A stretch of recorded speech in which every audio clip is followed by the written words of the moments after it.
The tornado has also brought to the forefront the need for churches and other places of worship to incorporate disaster preparedness into their regular practices. This includes not only physical measures, such as building reinforcements and emergency supplies, but also training for congregants on how to respond during a disaster.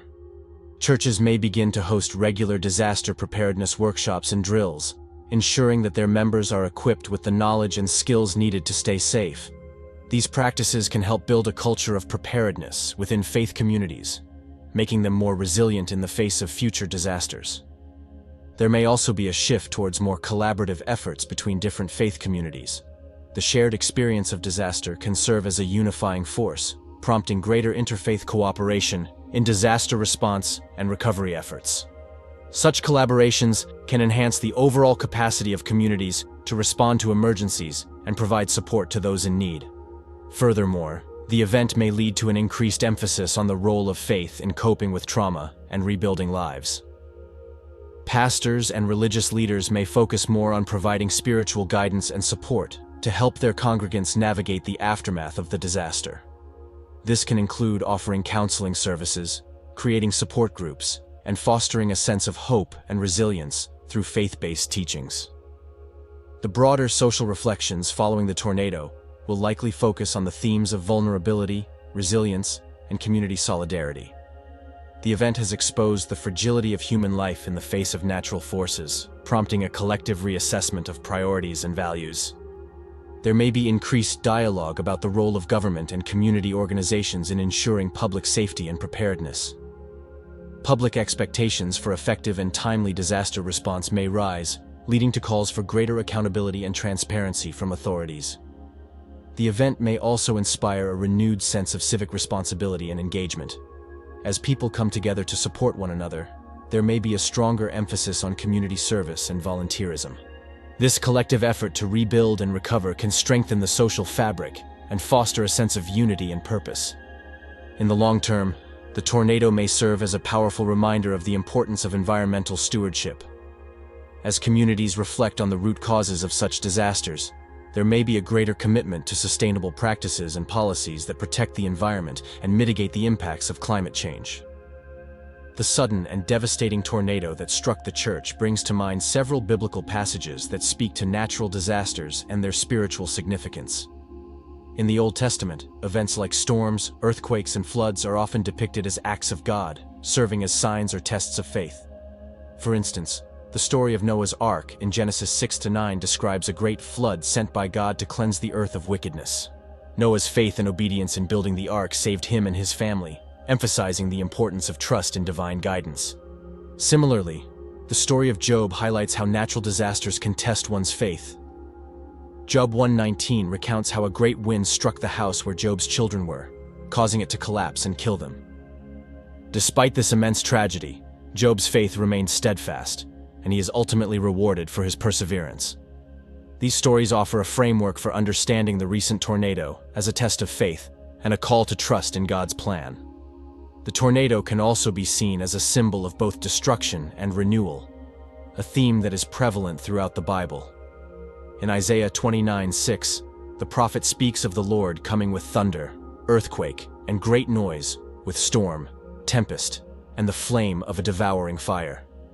This imagery conveys the power and majesty of God, who controls the forces of nature and uses them to accomplish his purposes.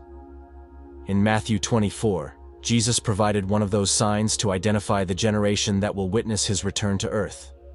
He says in verse 37, "For the coming of the Son of Man will be just like the days of Noah." In other words, the Lord's return to earth will occur during a time when our world greatly resembles Noah's generation. While several traits exist between these generations, there is one sign that stands supreme. It is a sign that was heralded by the great prophets of that dispensation: Enoch, Methuselah, and Noah. What did these messengers foretell? They prophesied to their generation, telling them their world would experience something it had never experienced. And what had that generation of people never experienced? They had never experienced a flood. Before Noah entered the ark, rain had never fallen from the sky, Genesis 7:11. Others see them as a sign of hope, a promise of redemption in a world consumed by chaos. As we delve deeper into this mystery, let us remember the words of Jesus himself.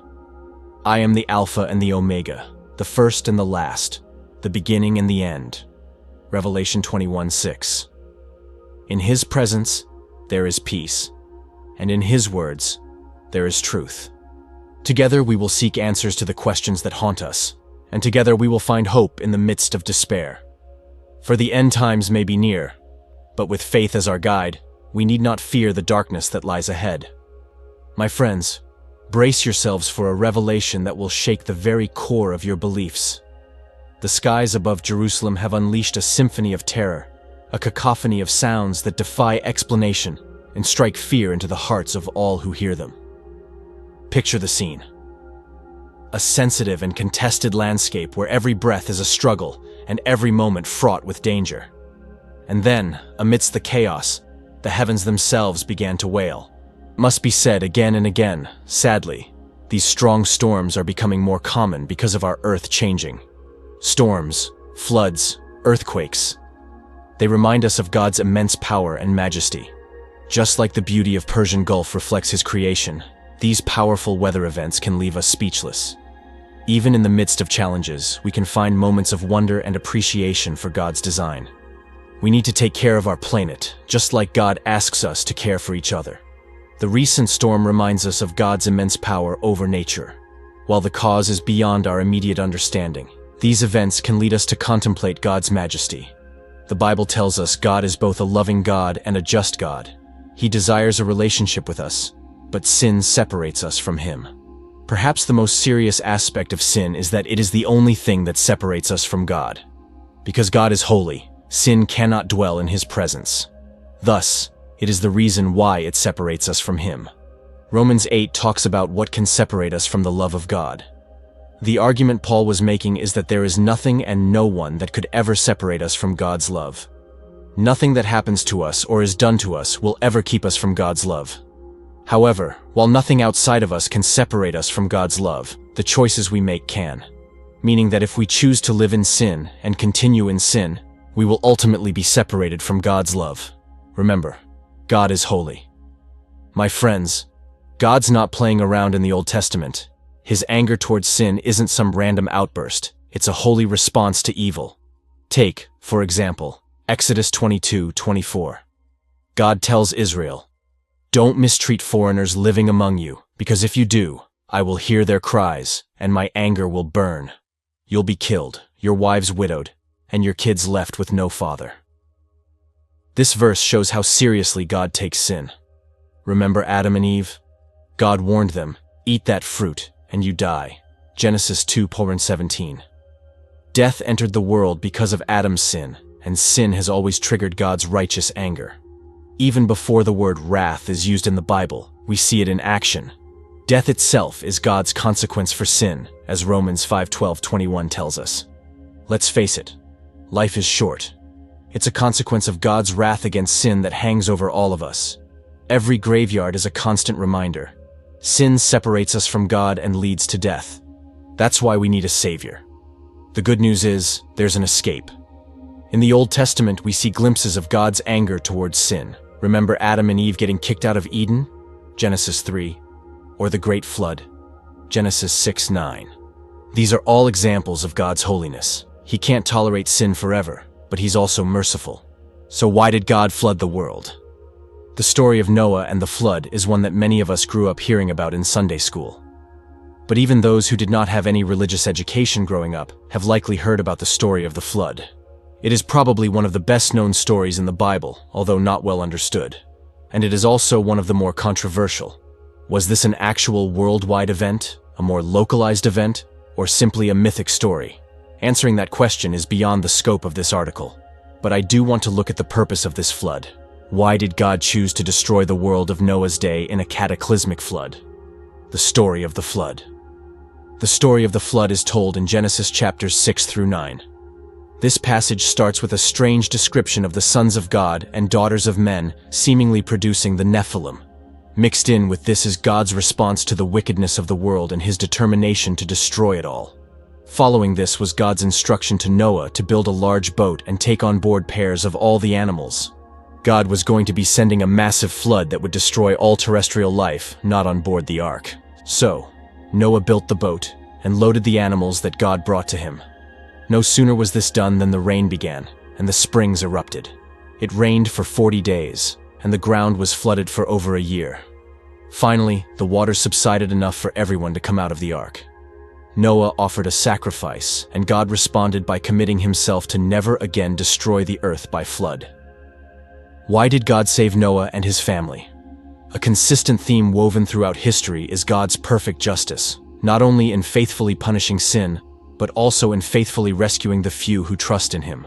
When the Lord rained burning sulfur on Sodom, a city full of arrogant, greedy women and men eager to rape anyone they could get their hands on, he spared a believer named Lot. When Lot hesitated to leave, angels grasped his hand and the hands of his wife and daughters and led them to safety, for the Lord was merciful to them. Genesis 19:1-16, Ezekiel 16:49. Among all the quarreling, backstabbing, greedy humans, Noah must have stood out like a sore thumb. Genesis 6:8-9 says he was a good man who had a good relationship with God. In his mercy, the Lord chose to spare Noah and his wife and his sons and their wives. He did so not because Noah and his family were perfect, but because they believed him. Noah built the ark because he believed that God really would bring the flood and really would save him. Hebrews 11:7. Ruling out one alternative. Genesis 6:6 says that the Lord regretted that he had made human beings on the earth, and his heart was deeply troubled. And, in response, God determined to destroy all life on the earth. It would be easy to read this and see a God who was caught off guard by how sinful humanity had become. A God who became so angry that he decided to wipe out the whole mess and start over again. But it is hard to reconcile that with a God who is omniscient, who knows the future. A God who had chosen Christ as our atoning sacrifice before the foundation of the world, 1 Peter 1:20, and who had chosen me in Christ at the same time, Ephesians 1:24. The word translated as regretted in Genesis 6:6 could also be translated as be grieved, and that seems to me to better fit here. This is an emotional response from the Creator over what his creation has become. Even though he knew it would come to this, it was still distressing to him. God is not an impersonal force or entity with no feelings for his creation. Rather, he is intimately involved with his creation. We see him expressing delight in what he has done, and disappointment in what we have done with his creation. The obvious alternative. The most obvious answer to the question of why God flooded the world is the one given twice in the first few verses. Genesis 6:5-7 tells us that the Lord saw how wicked humanity had become, that every inclination of our hearts was to do evil, and he determined to wipe us from the face of the earth. Genesis 6:11-13 says essentially the same thing, going on to give instructions to Noah about saving a remnant of life on earth. I suspect that the charge that every inclination of the thoughts of the human heart was only evil all the time was hyperbolic. But it clearly describes a condition of extreme rebellion against God. Even as bad as we think our world is today, it does not approach the condition described here. Most people, even though in rebellion against God, are at least living decent lives. So, it would seem like humanity had reached a point where, if God had not intervened, they would likely have destroyed themselves. And so God stepped in and put an end to the wickedness of those days. A less obvious alternative. Genesis 6:1-4 is a very puzzling passage, and one that we often just scratch our heads over and go on. But I do not believe it is just an incidental story that the author of Genesis decided to include just to fill up the scroll. I do believe that it is applicable to what follows, and that it provides additional information concerning God's decision to destroy the world.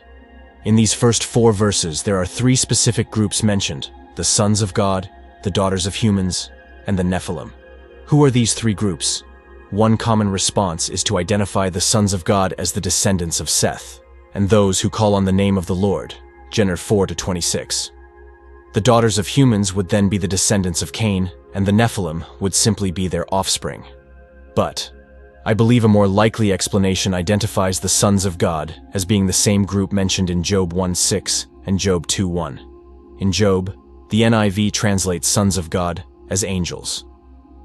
we urge our viewers to support efforts to combat climate change, invest in disaster preparedness, and stay informed about the risks in their own communities. By working together, we can build a more resilient and sustainable future. In conclusion, while natural disasters are an inevitable part of life on Earth, our responses and preparedness can significantly influence their impact. Through a combination of scientific understanding, technological innovation, community engagement, and global cooperation, we can reduce the devastation caused by these events and protect our communities. Let's go! We can't go!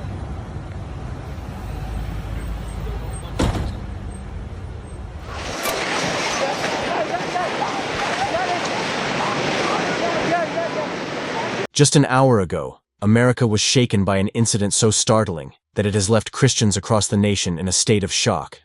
This is not just another news story. This is something that hits at the very core of faith and belief.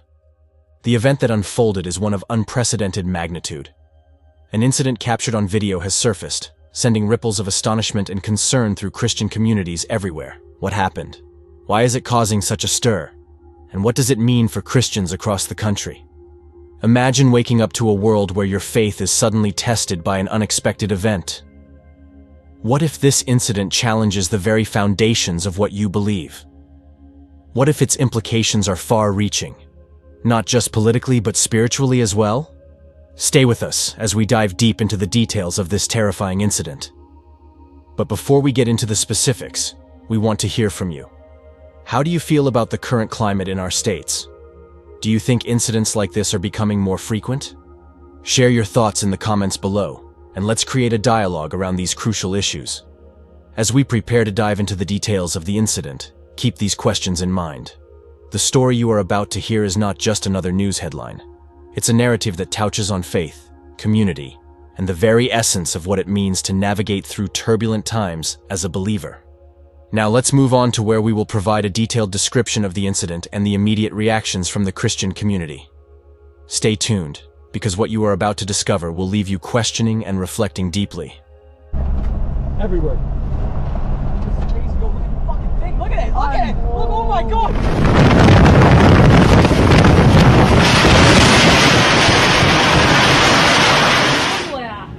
Yeah.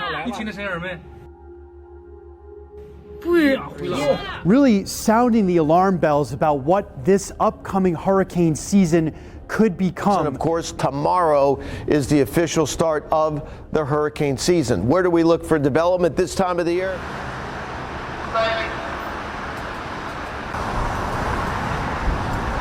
An hour ago, 100 witnesses surfaced depicting a terrifying event that has gripped the nation. This phenomenon occurred in a quiet suburb, where an unexpected and violent natural disaster unfolded, capturing the attention of Christians and non-Christians alike. The video shows a disturbance caused by a sudden and violent tornado that struck without warning, disrupting a peaceful Sunday morning church service. Eyewitnesses describe scenes of chaos and panic as attendees scrambled for safety. The tornado, whose sudden appearance remains unexplained, tore through the church during a mid-morning service, causing significant damage and creating a scene of utter devastation. The congregants, caught off guard, tried to shield themselves and their loved ones. The video, now viral, captures the raw fear and confusion that ensued as the tornado's powerful winds ripped through the building, shattering windows and sending debris flying. Emergency services arrived swiftly, but the damage had already been done. Several individuals sustained injuries, and the emotional trauma among the congregants is palpable. The church, once a place of refuge, is now a scene of a horrific natural disaster. Authorities have cordoned off the area, and investigations are underway to understand how this sudden and violent event could have occurred. In the aftermath, the church's leadership held a press conference, expressing their grief and solidarity with the victims. They emphasized the need for healing and unity within the community. "We must come together in these trying times," said Reverend John Mitchell, the church's pastor. "This act of nature will not divide us.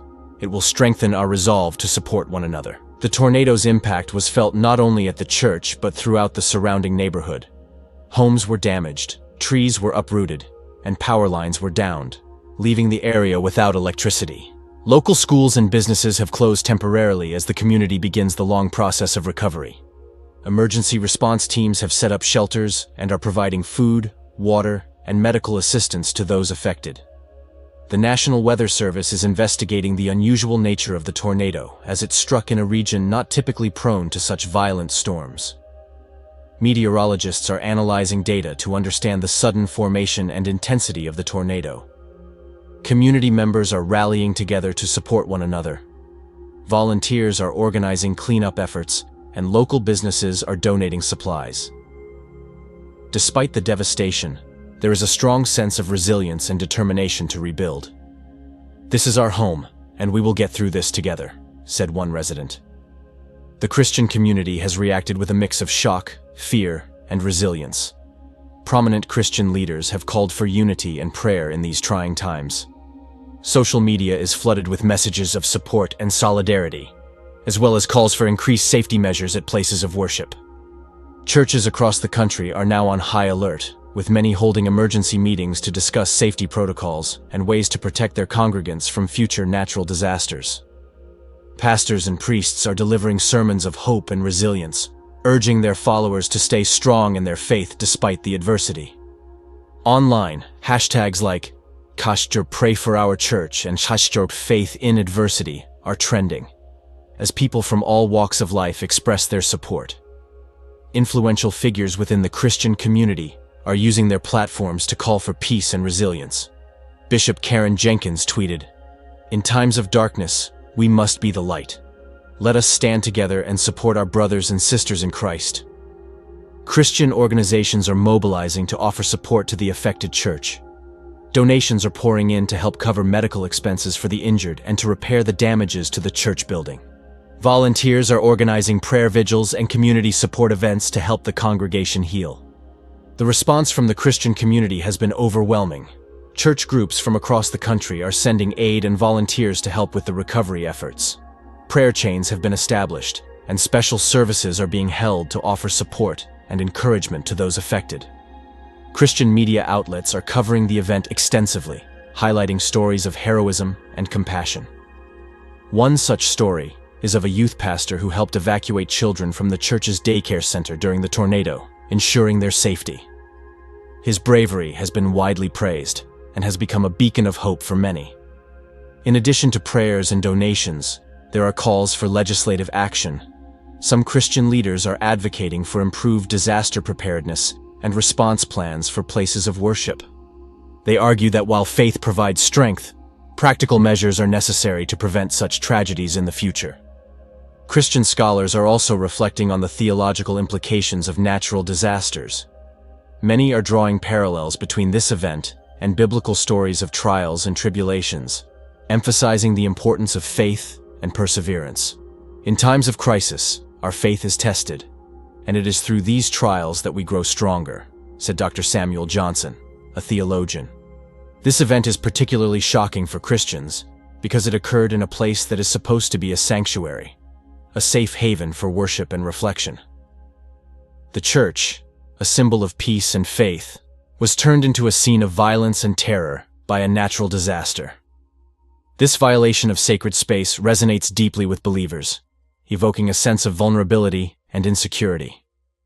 Furthermore, the unexpected and violent nature of the tornado highlights the growing concerns about the unpredictability of natural disasters.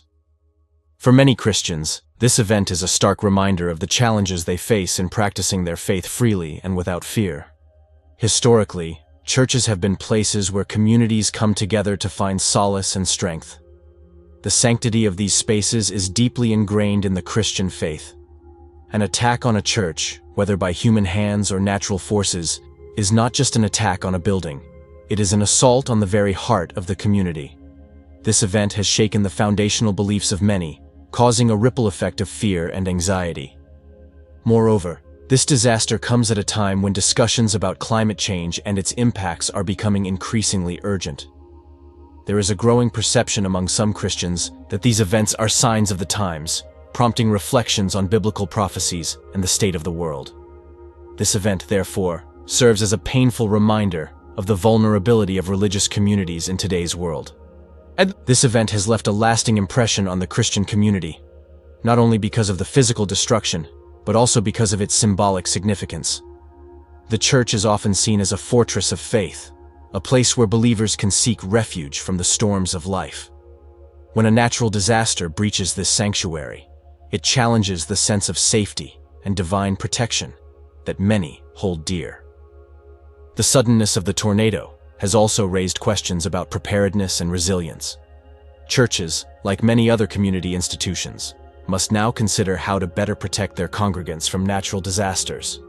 This includes implementing emergency plans, conducting regular safety drills, and investing in structural reinforcements. Moreover, the broader implications of climate change cannot be ignored. Scientists have long warned that global warming could lead to more frequent and severe weather events. For the Christian community, this disaster serves as a wake-up call to engage more actively in environmental stewardship and to advocate for policies that address the root causes of climate change. There is also a spiritual dimension to this reflection. Many Christians are turning to their faith for answers, seeking comfort in the belief that God has a purpose even in the midst of suffering. This event has sparked a renewed interest in biblical teachings about endurance, hope, and the power of prayer. Eyewitnesses recount harrowing experiences from that morning. One congregant described the initial moments of confusion, saying, "We were in the middle of a hymn when suddenly there was a loud noise. At first we thought something had fallen, but then we saw the tornado approaching. People started screaming and running." Another witness, Mary Thompson, a longtime member of the church, shared her account. "It was like a nightmare. One moment we were praying, and the next, everything was chaos. I saw children crying, parents trying to shield them. It was terrifying." Experts are weighing in on the broader implications of this event. Dr. Jane Harris, a sociologist specializing in religious communities, states, "Natural disasters impacting places of worship are not just acts of nature. They are symbolic assaults on the very identity and values of a community. This event will likely have a profound impact on the sense of safety and solidarity among Christians." Security analysts are also emphasizing the need for increased vigilance and preparedness. Churches need to rethink their disaster preparedness measures, says John Thompson, a security consultant. While it's tragic that we have to consider such measures, ensuring the safety of congregants must be a priority. Religious scholars are delving into the historical context of natural disasters impacting places of worship. Dr. Emily Carter, a historian of religion, notes, "Throughout history, places of worship have been both sanctuaries and targets in times of natural and social upheaval. These events often serve as wake-up calls, prompting communities to reassess their preparedness and resilience. Understanding this context is crucial in addressing the root causes and future prevention of such disasters." Community leaders are urging for calm and unity. Reverend James Peterson, a leader in the interfaith community, remarked, "This is a time for us to come together, not just as Christians, but as a society. We must stand against fear and division in all its forms. Our response should be one of compassion and solidarity." Additionally, environmental experts are stressing the importance of understanding and mitigating the impacts of climate change. Dr. Laura Green, a climatologist, explained, "As we see an increase in the frequency and intensity of natural disasters, it is imperative that communities, including places of worship, invest in resilience and preparedness. This event underscores the urgent need for comprehensive disaster management plans."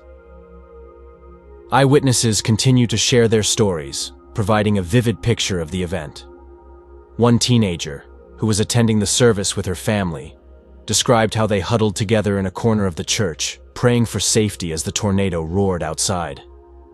"We could hear the wind howling and things crashing. It was terrifying, but we kept praying and holding on to each other," she said. First responders have also been sharing their experiences. Firefighter Tom Reynolds described the scene as something out of a movie. He recounted how his team worked tirelessly to rescue people trapped under debris and to provide medical assistance to the injured. "It's heart-wrenching to see so much destruction, but it's also inspiring to see how the community is coming together," he said. Environmental experts are emphasizing the need for a comprehensive approach to disaster preparedness.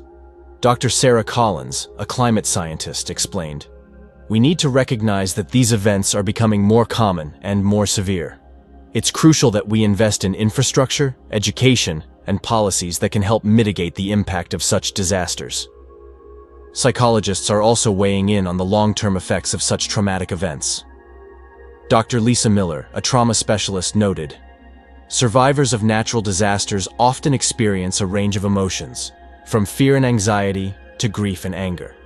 It's important that they receive the support they need to process these emotions and to rebuild their lives." Religious leaders from various faiths are offering their solidarity and support. Rabbi David Cohen of the local synagogue expressed his condolences and offered his community's assistance in the recovery efforts. "In times of crisis, we must come together, regardless of our religious differences. We stand with our Christian brothers and sisters," he said. As the immediate shock of the event begins to subside, the focus is shifting to rebuilding and recovery. Local and national organizations are collaborating to provide resources and support. Habitat for Humanity has already begun assessing the damage and planning reconstruction projects. Fundraising efforts are underway, with many churches and Christian organizations hosting events to raise money for the affected community.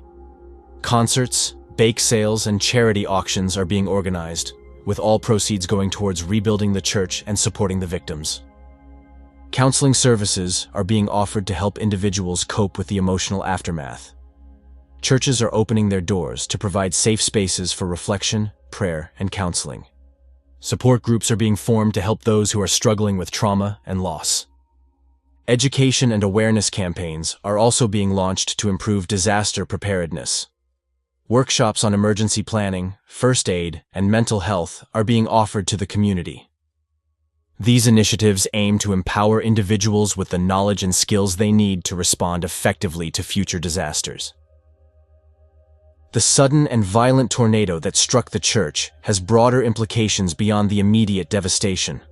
Politically, this event has reignited debates about climate change, disaster preparedness, and community resilience. Lawmakers are under increasing pressure to implement policies that address these issues comprehensively. Socially, the event has highlighted the vulnerability of communities and the importance of solidarity in times of crisis. The outpouring of support from across the country has demonstrated the strength of communal bonds and the willingness of people to come together in the face of adversity. This solidarity is a powerful reminder of the interconnectedness of all communities, regardless of geographic or cultural differences. The incident has intensified the ongoing discourse between President Joe Biden and former President Donald Trump. Both leaders have commented on the disaster to advance their respective agendas. President Biden has stressed the need for strong climate action and infrastructure investment to reduce the impact of such natural disasters. He has called for bipartisan support to pass legislation aimed at addressing climate change and improving disaster resilience. In contrast, former President Trump has criticized the current administration's response, advocating for more immediate and practical measures. He has called for increased funding for emergency services and better coordination between federal, state, and local agencies. Trump's comments have resonated with his base, who see the disaster as further proof of the need for strong, decisive leadership. The debate has polarized public opinion, with supporters of both leaders rallying around their respective positions. This polarization reflects the broader divide in the country, where issues like climate change and disaster response are seen through partisan lenses. The tornado has thus become a flashpoint in the larger struggle between Biden and Trump, each using it to highlight their policy priorities and leadership styles. Historically, natural disasters have often served as catalysts for social and governmental change. Events such as hurricanes, earthquakes, and floods have exposed vulnerabilities in infrastructure, governance, and community resilience. They have prompted legislative reforms, shifts in public policy, and changes in societal attitudes towards disaster preparedness and response. For example, Hurricane Katrina in 2005 highlighted significant shortcomings in disaster response and preparedness at all levels of government. The devastation it caused led to major reforms in emergency management practices, including the establishment of the Department of Homeland Security's Federal Emergency Management Agency, FEMA, as a more robust and responsive organization. Similarly, the 1906 San Francisco earthquake prompted the development of modern building codes and urban planning practices designed to mitigate the effects of future earthquakes. These historical examples underscore the potential for the recent tornado to spur significant changes in how communities prepare for and respond to natural disasters. The church tornado may also prompt a reevaluation of building standards and emergency protocols for places of worship. As sanctuaries for many, these buildings need to be equipped to withstand natural disasters and provide safe havens for congregants.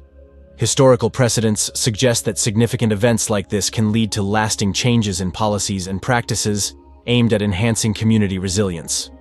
Looking forward, the repercussions of this event are likely to be felt for years to come. Politically, there may be increased momentum for climate action and disaster preparedness initiatives. Lawmakers may face greater pressure from constituents to address these issues more aggressively, leading to new legislation and funding for infrastructure improvements. Socially, the event may strengthen community bonds and increase public awareness of the importance of disaster preparedness. Communities may become more proactive in developing emergency plans and investing in resilience measures. This heightened awareness and preparedness can help mitigate the impacts of future disasters and enhance overall community resilience.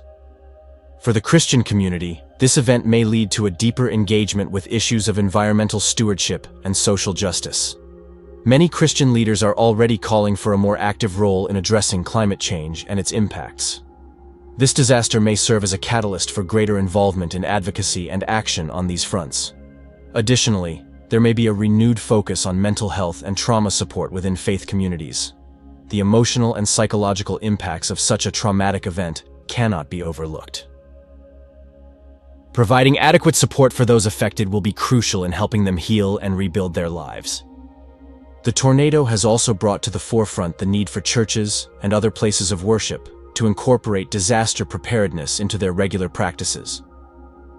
This includes not only physical measures,